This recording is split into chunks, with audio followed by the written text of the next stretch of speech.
చేస్తూ ఇంతకుముందు చేసాం, గెలిచాం. మనం లేకుండా, మన భారతీయులు లేకుండా, ముఖ్యంగా మన తెలుగు సత్తా మనం చూపించున్నాం. అమెరికాలోనే వాళ్ళెవ్వరికీ రాని జనాలు 50 రాష్ట్రాల్లో లక్షల మంది, ప్రతి స్టేడియంని ప్యాక్ చేసాం 50 రాష్ట్రాల్లో.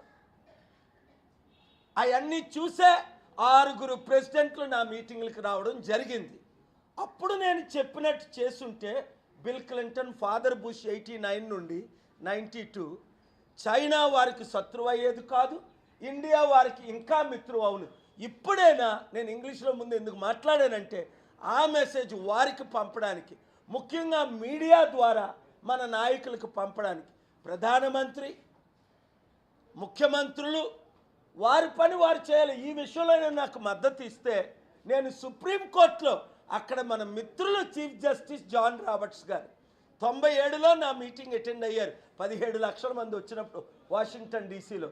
మీ సహాయం ఉంటే, మీరు వస్తే మీకు న్యాయం చేసే బాధ్యత నాది. Thank you very much.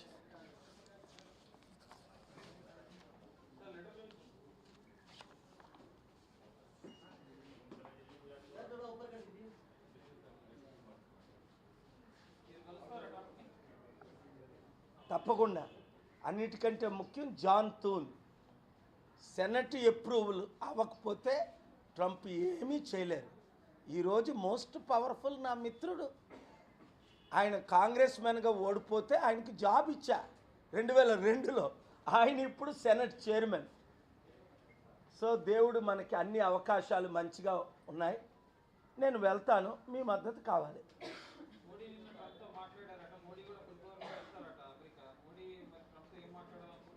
మనం పాయింట్ ఆఫ్ వీక్నెస్తో మాట్లాడితే ఏమవ్వదు.